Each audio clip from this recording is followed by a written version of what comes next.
Olá, meus amigos e minhas amigas. Estou de volta aqui nos nossos encontros, nos nossos bate-papos do YouTube. Passei um tempo fora. Foram dias assim absolutamente maravilhosos e muito ricos em termos de conhecimento.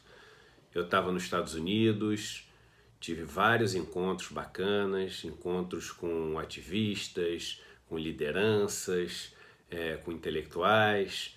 Me encontrei com pessoas como o Danny Glover, com a Jodie Evans.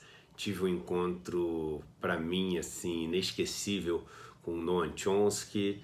E em cada encontro desse, assim, uma aula não só política, social, econômica, mas uma aula de vida, né?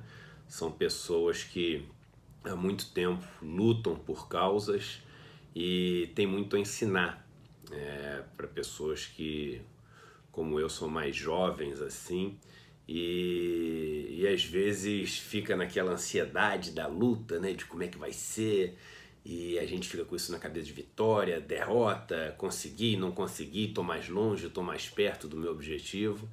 Então foi muito importante, muito importante.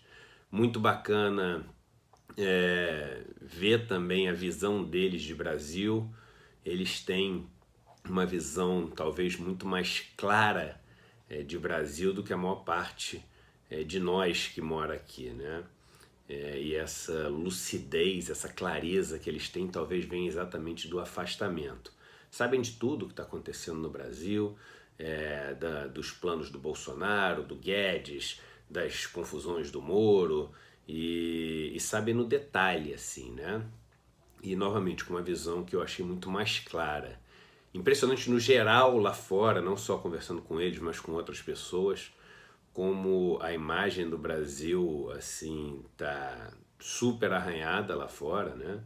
A frase que eu mais ouvi era o seguinte: uns 10 anos atrás o Brasil era talvez o país mais respeitado do mundo, e era o país com certeza sobre o qual mais se falava no mundo, né? E hoje o Brasil virou motivo de chacota, e vários deles citando a reunião do G20, dizendo como o Brasil foi motivo de chacota enfim, a representação que a gente teve lá no G20. E no meio dessa confusão eu voltei cheio de novidades para contar, e aí no dia que eu estava voltando, duas notícias que, poxa, foram super tristes assim. Primeiro, do falecimento do Paulo Henrique Amorim, uma notícia incrivelmente triste, porque no momento desse onde é tão importante, né, a crítica fundamentada, bem-humorada, contundente, etc. E a gente talvez não tenha tantas pessoas que têm espaço na mídia para fazer essa crítica. Não pessoas que não façam a crítica, mas que tenham espaço e essa capacidade toda, essa história de vida como do Paulo Henrique Amorim. Então isso me deixou muito triste.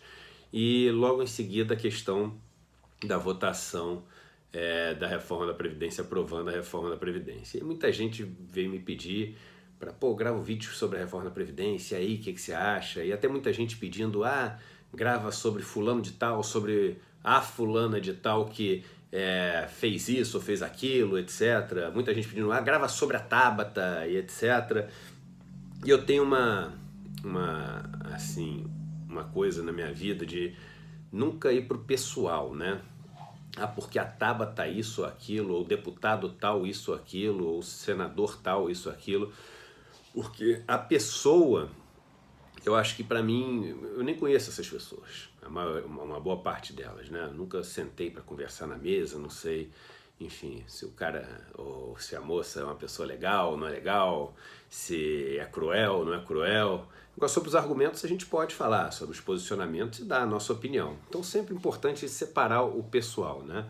E eu falo isso daqui de uma posição de uma pessoa que sofre vários ataques pessoais, né? Então tem pessoas que nunca me viram na vida, não me conhecem, nunca sentaram para conversar comigo, e todo dia me mandam print de telas dessas pessoas que são economistas, né? Famosas, às vezes trabalham em outras áreas, falam, não, porque o Eduardo é um oportunista, o Eduardo é isso, o Eduardo, a pessoa nem me conhece, né? Então eu poderia falar, mas esse dado que ele falou, esse raciocínio, enfim, eu não concordo, porque podia ser até firme, assim, mas o Eduardo, né? Pessoas que não conhecem o Eduardo, falando do Eduardo é esquisito. Mas até isso foi legal lá, a conversa com o Noam Chomsky, né? Que eu pude ver com ele como isso é uma coisa que aconteceu com ele durante toda a vida dele. Deixa eu tentar fazer um negócio aqui no vídeo para ficar melhor. Pronto, botei no modo avião, que aí garante que ninguém vai ligar durante a gravação do vídeo aqui. Mas até isso foi muito importante para mim, para poder ter forças para seguir nessa caminhada, assim, né? Porque às vezes não é fácil, né? Assim, todos somos humanos, né? A maior parte de nós não é psicopata, ou seja, não é frio em relação a tudo. Às vezes a gente fica chateado, irritado, nervoso, triste com comentários, com coisas que as pessoas falam que são não verdadeiras, né? Mas enfim, essa viagem me ajudou muito com isso. E aí, muita gente pedindo para falar sobre a reforma da Previdência, sobre essa votação. E o que eu pensava sobre tudo isso, o que eu pensava sobre a forma como isso passou, o número de votos, percentuais, os partidos que teoricamente não são partidos de oposição, como por exemplo o PDT e o PSB, que tiveram um percentual relevante do seu quadro votando a favor da reforma. E a primeira coisa que eu queria falar era o seguinte: começar pelo outro lado, né? Eu acho que a gente tem que começar assim, vendo que tem mais de 130 deputados que conseguiram, apesar de tudo, apesar da pressão da mídia, apesar da sedução de verbas bilionárias, né, que no final foram verbas bilionárias, apesar da pressão que existe dos seus eleitores que foram influenciados pela mídia, apesar de tudo isso, pensar no que era melhor para a população brasileira, né? Então, eu queria começar, em vez de lamentando a derrota, enaltecendo mais de 130 deputados que conseguiram vencer toda essa pressão e ser firmes ali na defesa do interesse da maior parte da população brasileira. Então, isso acho que tem que ser louvado, né? E aí comentar um pouco com vocês o seguinte: essa experiência toda de contato com o meio político é relativamente nova para mim, né? Eu, desde que alguns vídeos meus, alguns comentários meus, quando eu tinha entrado para a rádio, etc., começaram a ganhar uma certa exposição, principalmente nessa discussão política, eu fui apresentado ou fui procurado por vários políticos e comecei a conversar com deputados, senadores, deputados estaduais e assim, a mensagem que eu queria passar para vocês é o seguinte: o cara que está falando com vocês é um cara que imaginava que a maior parte dos políticos brasileiros estava lá para vantagem pessoal ou pelo poder pelo poder, etc. E eu fiquei impressionado com a quantidade de pessoas que eu conheci nesse meio político que realmente querem o melhor pro país, assim. E são pessoas que não necessariamente pensam igual uma outra. Claro, não tem duas pessoas que pensam igual. Aliás, quando você me critica, falando, eu gostava de tudo que você falava, mas isso que você falou agora, eu não te sigo mais, etc. E aí tem o seguinte, gente, você nunca vai encontrar um clone seu, entendeu? E esse o segundo é o seguinte: eu nunca vou ser escravo seu, da sua opinião. Eu nunca vou ser escravo da opinião de uma pessoa que diz, se você não pensar isso, eu não te sigo. Então, se for assim, o Eduardo não serve para nada. Então, eu tenho que sempre ter essa independência de poder pensar o que eu acho mais coerente e não necessariamente tem que ser igual ao que você pensa. E isso que deveria ser a riqueza da história.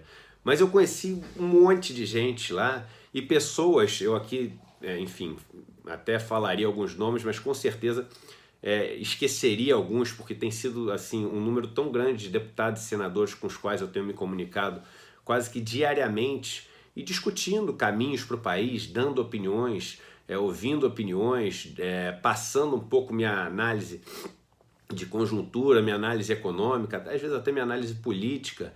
E pessoas como, para dar exemplo de vários partidos diferentes, o deputado Henrique Fontana, a deputada Jandira Fegali, aliás, para mim, o exemplo de deputada que assim pensa o tempo inteiro no que é assim o melhor para o país, de uma capacidade técnica, estuda o tempo inteiro, analisa, sabe os números, os dados, ela com certeza um exemplo enorme. O Túlio Gadelha, que é uma pessoa com quem eu tenho me comunicado bastante, que tem sido incrível assim nessa discussão toda. O senador Paulo Paim, que desde o começo me acolheu, foi o primeiro que me levou lá para falar. O senador Randolfo Rodrigues, que tem uma atuação brilhante e também só pensa no que ele acha que é o melhor para essa maior parte da população brasileira que é desassistida. O senador Fabiano Contarato, a deputada Marília Reis, o deputado André Janones, um cara que é do Avante, um partido que votou todo a favor da reforma da Previdência. Ele, um cara que votou contra a reforma da Previdência. E outras pessoas que não são deputadas, nem senadores, mas são pessoas que com as quais eu estive durante esse processo, e que eu acho que também vale a pena mencionar, porque são pessoas que eu não conhecia a intenção, conhecia ali de ver na propaganda política, etc. Uma delas, o Boulos, né, o Guilherme Boulos, para mim, a maior liderança popular que a gente tem no Brasil e mais incansável guerreiro que a gente tem, que viajou o país inteiro, assim, impressionante a energia desse cara. E assim, a pureza de intenção que esse cara tem. Assim, o momento que eu tive com ele, conversamos bastante tempo, um cara absolutamente brilhante, tá? Inteligentíssimo, mais inteligente que 90% das pessoas que eu conheci no mercado financeiro, cheio de mestrado, doutorado, etc. Pô, o Boulos dá um banho nesse pessoal com a experiência de vida que ele tem, além da experiência acadêmica também, né? O Boulos é um cara que tem uma experiência acadêmica grande.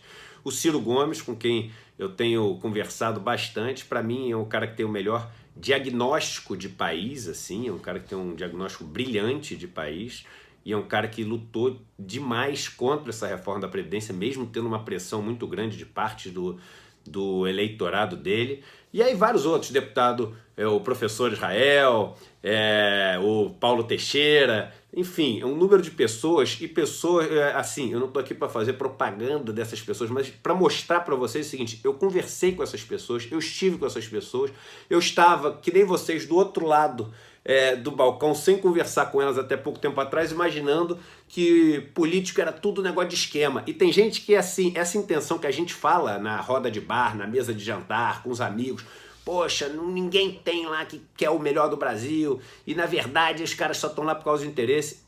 Tem muita gente lá que quer o melhor mesmo, E aliás, eu acho que assim, hoje, olhando, né, com a experiência que eu tive, com as pessoas com as quais eu estive lá, eu meio que divido o grupo de deputados e senadores que a gente tem em 4 grupos, assim, né?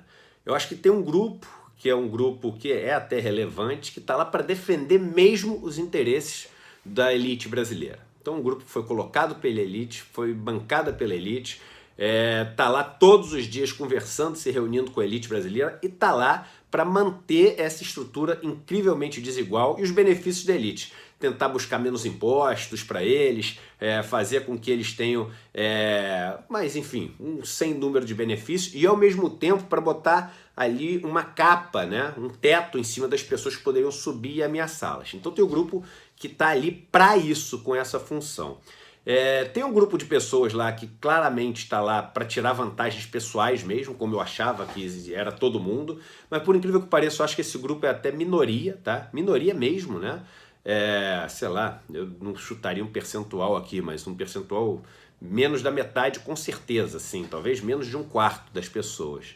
E aí tem um grupo que é um grupo relevante de pessoas, das quais essas todas que eu citei, eu tenho hoje convicção que fazem parte, que são pessoas que têm uma visão do que é o melhor para o país. E o país que eu digo, os 220 milhões de pessoas. E por que eu estou falando isso? Porque aí tem o 4º grupo, que é um grupo de pessoas que se elegeu com uma causa. Então, pessoal, a bancada da educação, bancada evangélica, bancada da arma, bancada do agronegócio. E esse pessoal, apesar de às vezes muito bem intencionado, é um pessoal que eu acho, eu não queria usar a palavra perigoso, né? Mas é um pessoal que muitas vezes falha em defender o interesse da nação, porque como ele vai lá por uma causa específica, ele está lá preparado para negociar. Por quê? Porque ele tem que ir lá cumprir a missão de fazer com que aquela causa passe. Que venham coisas boas para a educação, que venham coisas boas para liberar as armas, que venham coisas boas para o agronegócio. E às vezes causas até boas, como por exemplo eu falei da educação. Mas são pessoas que estão dispostas a negociar. Porque você vai para uma causa, você não está lá para o país. E aí vem o ponto principal, gente, e em relação à reforma da Previdência. A conclusão que deveria ficar óbvia para todo mundo, devia ficar clara e transparente e límpida como água para todo mundo, é o seguinte: nós, como país, não estamos representados pelos deputados e senadores que a gente tem em Brasília. Não estamos. Um país com 51% de mulheres, um país com 54% de negros e pardos, um país, veja bem essa reforma da Previdência, 74% dos votos foi a favor da reforma, quase 75% dos votos foi a favor da reforma. A renda média dos 75% mais pobres do Brasil é de R$ 2.200. Vocês acham que essas pessoas que votaram a favor da reforma representam essas pessoas que ganham até R$ 2.200? É claro que não! Isso tem que ficar óbvio para todo mundo. Tem que ficar claro para todo mundo que no final, por causa dessa capacidade de negociar que essas pessoas que vão por uma causa têm, e aí o dinheiro vale muito nessa capacidade de negociar, porque você acaba fazendo os lobbies ou liberando emendas, etc. E o cara fala, pô, consegui o que eu queria, então beleza. Pô, e fora a bancada da elite e a bancada que quer negociar coisa própria, todas essas são influenciáveis pelo poder do dinheiro. Então é o seguinte, a gente tem um Congresso, uma Câmara e um Senado que efetivamente estão lá defendendo a minoria. E isso tem que ficar muito, muito, muito, muito claro. Essa reforma mostra isso. 75% dos deputados votaram a favor de uma reforma que beneficia as pessoas mais ricas e só elas, que destrói a segurança social, a seguridade social da parcela mais pobre da população brasileira, que faz com que a maior parte das pessoas que poderiam ter direito a abono não tenham direito ao abono salarial. E quando tiverem direito ao abono salarial, não tenham garantido mais que vão ganhar um salário mínimo, que possam ganhar 12avos do salário mínimo. Faz com que os homens tenham que trabalhar mais 5 anos completos para poder garantir com a idade mínima. 5 anos completos com que as pessoas conseguem, na média, comprovar de contribuição por ano, significa, no caso dos homens, mais de 10 anos de trabalho. E isso, gente, para ganhar 60% da média. A gente está falando de pessoas que vão ter que trabalhar 75, 78, 80 anos de idade para ganhar 60% da média. As mulheres, elas vão ter que trabalhar 2 anos a mais para a idade mínima atingida. E ainda tem essa questão que os 2 anos a mais não são só 2 anos a mais, porque as mulheres têm essa carreira, essa vida laboral que não é só remunerada, tem a vida em casa, cuidando das crianças, cuidando da casa, fazendo almoço, limpando a casa. Num país machista como o Brasil, ganham muito menos que o homem, ou seja, a contribuição que tem ali também é menor, a média dos salários é menor, então tudo pior para elas. Gente, negros e mulheres foram os mais prejudicados com essa reforma. Por quê? Primeiro, negros porque são muito mais informais do que os brancos e agora tem que comprovar mais 5 anos para atingir a idade mínima, e a maior parte dos negros e pobres se aposentam pela idade mínima porque não consegue comprovar muitos anos de trabalho, e agora vai ficar praticamente impossível para eles. Então agora é o seguinte, é meio que a escravidão mesmo. Ganha um pouco de dinheiro, mas é escravidão. Por quê? Os negros vão ter que trabalhar até o final da vida. E vão mesmo. É verdade isso. É verdade. As mulheres agora, além de nunca terem tido valorizado todo esse trabalho não remunerado que elas têm um salário muito menor que o dos homens. Eu falei, 75% das pessoas do Brasil, dos mais pobres, têm uma renda média de R$ 2.200. A dos homens, R$ 2.500, das mulheres, R$ 2.000. A média dá R$ 2.200. Olha só, gente. São essas mulheres que, além de já ter todos esses desafios, esses obstáculos, agora tem que trabalhar mais 2 anos num país como o Brasil. E aí é média. A mulher do Maranhão, a mulher do Acre, de vários lugares do país vão ter que se aposentar com a mesma idade da mulher daqui de São Paulo. É assim, é isso. O problema de média é isso. Todo mundo é igual, independente de condições absolutamente desiguais que a gente tem no Brasil. Mulheres e negros são os mais prejudicados dessa reforma. E ali, elas estavam representadas pelas pessoas que votaram? Não só fazer a conta simples que muita gente fala, qual o percentual de mulheres que tem na Câmara, no Senado, qual o percentual de negros, tudo bem, é até uma conta que é válida fazer, mas mesmo as mulheres e negros que estão lá, eles estão representados? Aliás, essa elite brasileira, essa classe, sim, a gente pode dizer opressora, mas parece comunista e trotskista, marxista, leninista, stalinista, usa o que você quiser, mas é o seguinte, a gente tem uma classe opressora e uma classe oprimida. A gente vive uma luta dos mais ricos com os mais pobres. Existe o nós e eles, isso não é invenção de ninguém, não é invenção do Lula, do PT que quer botar um contra o outro, existe. E essa reforma mostrou isso, como existe. Isso tem que ficar claro para todo mundo. Existe nós e eles no país. Existe uma guerra para manter esses privilégios. E, aliás, um dos artifícios e, assim, inteligentíssimo, uma das estratégias das elites agora é o seguinte: vamos criar fundações, institutos que pegam líderes em comunidades mais pobres, etc., e a gente prepara eles. Apartidária, não tem partido nenhum. E vamos pegar esses líderes dessas comunidades e vamos transformar eles em políticos para termos novos políticos no Brasil. Gente, será que eu falo isso já há um bom tempo? Será que ninguém parou para pensar o que é isso?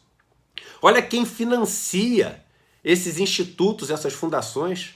São as pessoas mais ricas do país. São as pessoas que são privilegiadas no país. Você acha que eles estão financiando para formar pessoas que vão defender os mais pobres e diminuir o lucro das empresas deles? Vocês acham isso? Vocês juram que acham que isso é possível? O que eles estão fazendo é o seguinte: eles estão fazendo o oprimido virar o hospedeiro do opressor. Porque quando você tem alguém que vem de uma comunidade mais pobre, que tem um histórico de vida sofrido, um histórico de vida junto com a população mais pobre, e faz com que essa pessoa esteja lá na Câmara ou no Senado e vote a favor de algo que beneficie os privilegiados, você está dando uma chancela. Você está pegando e você está fazendo um marketing da decisão espetacular para as pessoas privilegiadas, porque aí você fala, olha, ele já viveu a pobreza e está votando a favor disso, então isso é bom para você. Mas isso estava claro desde o início.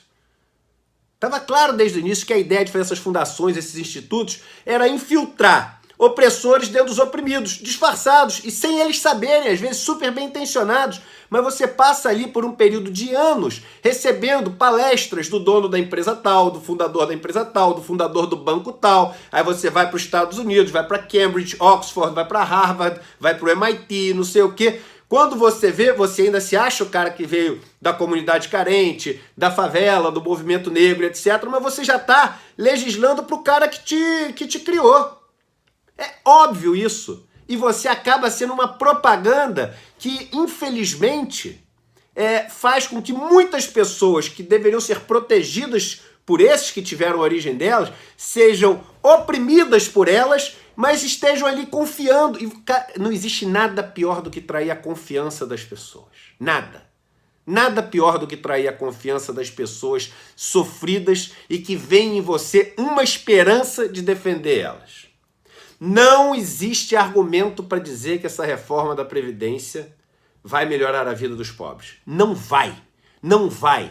Ela só piora a vida dos pobres. É numérico, é matemático. E tem aqueles que dizem, mas existe uma questão fiscal e a gente precisa disso para a gente poder gerar mais empregos. As pessoas mais pobres do Brasil, elas precisam ter uma coisa na cabeça. Não existem só duas opções. Ou você viver desempregado na miséria, ou ter uma pessoa muito rica que te dá a chance de ter um empregozinho onde você vai ganhar um saláriozinho e fazer ele ganhar mais lucro ainda. Não tem só essas duas opções, porque é isso que está sendo colocado na mesa. E aí é claro que as pessoas desempregadas falam, me dá esse empregozinho, por favor, que eu tenho que sustentar minha família. Existe outra opção. Existe uma opção de você que sabe produzir riqueza, que sabe operar a máquina, que sabe plantar no campo, que sabe dirigir as coisas que precisam ser dirigidas, onde você não tem um empregozinho, onde você tem um emprego decente, onde você ganha dinheiro de verdade, onde você compete com aquele cara mais rico que não sabe fazer nada, simplesmente porque você deveria ter esse mesmo direito. Onde você não ganha só mais educação para ser um escravo melhor, onde toda a produtividade que você gera mais vai para o cara que te emprega, onde você ganha educação e, ao mesmo tempo, acesso aos meios de produção, financiamento para poder comprar os meios de produção, onde você ganha um pedaço da produtividade que você gera mais e os lucros são mais distribuídos. Existe essa outra opção. E estão querendo falar para você que só existem duas opções. Ou você ser o cara que está ali desempregado, ou o cara que tem um empreguinho para você porque o super empresário é bonzinho e agora com menos custo, menos obrigações trabalhistas, etc., ele vai te dar essa chance. Não é esse o mundo pelo qual você tem que lutar? O mundo pelo qual você tem que lutar é um mundo onde você tenha verdadeiramente os mesmos direitos que esse outro cara que te explora. E isso não é ser comunista, isso é ser o seguinte... Isso é seguir a lei. Isso é ser humano. Isso é ser justo. Não caiam nessa lorota de que agora vão gerar mais empregos. Na escravidão não tinha desemprego, estava todo mundo empregado. Era bom a escravidão? Ah, mas o cara tinha ali o que comer. Gente, não podemos retroceder. Eu entrei no avião, vindo de Los Angeles para cá. Quando eu entrei, eu passei na primeira classe, assim, do avião, indo para minha cadeira, que era lá na classe econômica, perto lá do fundo do avião. E aí, quando eu passei na primeira classe, tinha um cara bem rico ali, estava na primeira classe, todo bem vestido, e o filho dele, um menino de uns 15 anos, assim, meio cabeludo, com aqueles fones de ouvido, meio, sei lá, geek, meio nerd, assim, garotada da cidade, que é todo mundo meio, assim, hoje em dia, tecnológica, etc., né, mas meio perdidão, assim. Aí o pai chegou, falou assim, foi ali que eu soube da notícia, ele falou assim, você viu que passou a reforma, né? Aí o filho falou, pois é, pai. Agora, o que a gente faz com esses 131, hein? Assim, que votaram contra. O que a gente faz com esses 131? Um menino de 15 anos, coitado, olha como já foi... já teve uma lavagem cerebral feita pelo pai, tratando os 131 que estão ali buscando algo que proteja a população como criminosos, como descartáveis, como um negócio meio que nazista, neonazista. O filho falando, vamos eliminar esses caras, o que a gente faz com esses 131? Eu não entendo como as pessoas não conseguem ver isso, talvez seja a única coisa boa desse momento que a gente está vivendo, a chance de poder ver isso. O evento que teve lá da maior corretora do Brasil, né? Aí chamaram, agora, teve há pouco tempo atrás, chamaram o Paulo Guedes para dar um discurso. Olha só, gente, o Paulo Guedes vai dar um discurso nesse evento da maior corretora do Brasil, que é sócia do maior banco do Brasil. 10 mil pessoas no público. Aí o Paulo Guedes fala assim, nós somos 200 milhões de trouxas e o Brasil tem esse problema que tem só 4 grandes bancos e nós vamos acabar com isso. Aí os 10 mil levantam e batem palma emocionado, parece que tinha gente chorando. Vocês acreditam que os 10 mil estão batendo palma porque ele realmente vai acabar com o poder dos 4 grandes bancos se um dos bancos é sócio deles? É claro que não. É claro que eles sabem que não tem verdade nenhuma nesse discurso, senão não estavam de pé batendo palma. Estavam preocupados com a cabeça baixa, falando, e agora? Como é que a gente vai fazer sem poder ter essa moleza toda? É claro, é isso que as pessoas têm que ver. As pessoas têm que conseguir ver com essa votação, as pessoas da reforma, as pessoas têm que conseguir ver quando um ministro da economia fala isso para um grupo de 10 mil pessoas que representam o que há de mais sério no país em termos de elemento concentrador de renda, em termos de elemento opressor, em termos de elemento que freia o crescimento do país e é aplaudido de pé por essas 10 mil pessoas. O Brasil tem que conseguir ver que ele não está representado no Congresso. Não está. Os deputados e senadores do Brasil, a sua maioria, não representam. porque estão ali ou para proteger a sua área e por proteger a sua área estão aptos a negociar, ou porque estão ali por benefício próprio, ou porque estão defendendo a elite. E, novamente, vamos tomar cuidado com as pessoas que vieram de comunidades mais pobres ou das pessoas que deveriam estar sendo protegidas, da maioria brasileira, mas foram doutrinadas por aqueles que são lá da elite. Vamos tomar... E não são pessoas mais, novamente, tira do pessoal. Não, eu não gosto da bom ou mal, o negócio é maniqueísta, eu não gosto dessa dicotomia de que esse cara é bom, esse cara é mau, não sei, mas os interesses que estão sendo defendidos não são o da maioria brasileira. E isso está claro nessa votação da reforma. Por isso, aqui ó, para vocês 131 que tiveram a coragem de enfrentar tudo isso, minhas palmas e meu compromisso, minha lealdade nessa luta. Isso não foi uma derrota. Isso não foi uma derrota simplesmente porque vendo ali o Noam Chomsky, conversando com ele com 12 anos de idade, começou a escrever os artigos dele e conseguiu ver o mundo com 12 anos de idade. Saiu da bolha, saiu da Matrix e viu como é que o mundo funcionava. Ele tem 90 anos de idade e segue lutando. E a lição ali é o seguinte, é uma luta que não acaba nunca. Eu vou morrer lutando. Vocês que estiverem dispostos também vão morrer lutando. Não existe a linha de chegada onde venci ou não existe. A única maneira de nós que queremos um país mais justo, que pensamos quando a gente tenta decidir qual a melhor decisão para qualquer assunto que está sendo votado, no que é o melhor para os 220 milhões de brasileiros e brasileiras, para a maioria dessa população brasileira, a única derrota possível para nós é a de desistir. Se a gente não desistir, a gente não vai ter nunca sido derrotado. Então, vamos continuar lutando por esse país mais justo, conseguindo ver com clareza esse país que não é representado pelos seus políticos, o Brasil não é representado pelos seus políticos, não temos uma verdadeira democracia representativa, não temos, e o único jeito da gente fazer com que esse cenário mude é a gente mostrar para as pessoas, mostrar que é tão claro como a maior parte dos deputados votando contra a maior parte da população, mostrando que a aposentadoria ela deixa de existir para pobres, para negros, para boa parte das mulheres, mostrando para as pessoas que o ministro da Economia é aplaudido de pé por 10 mil pessoas do sistema financeiro, quando fala que vai acabar com a concorrência dos bancos, que o maior banco é sócio dessa corretora. É claro, é tão claro. Por isso que o Noam Chomsky fala no videozinho que eu até postei no meu Instagram, ele fala o seguinte, think like a child, pense como uma criança. Pense simples e veja os absurdos que existem nesse país. Eu vi que existem muitos deputados e senadores que veem esses absurdos, que lutam contra esses absurdos. Tem outros deputados e senadores que estão lá com uma missão de manter esses absurdos. E com esses, infelizmente, eu acho que nunca vou conseguir me comunicar. Mas com vários outros, eu sei que eu posso me comunicar. Eu sei que vocês que também querem um país melhor podem se comunicar. E é nisso que a gente deve focar, porque é aí que vai começar a mudança. Uma mudança que não acaba nunca. Novamente, não tem linha de chegada, mas também não tem derrota se a gente não desiste. Vamos seguir firme nessa luta e lutar por um país mais justo para todo mundo. Um abraço e até o próximo vídeo.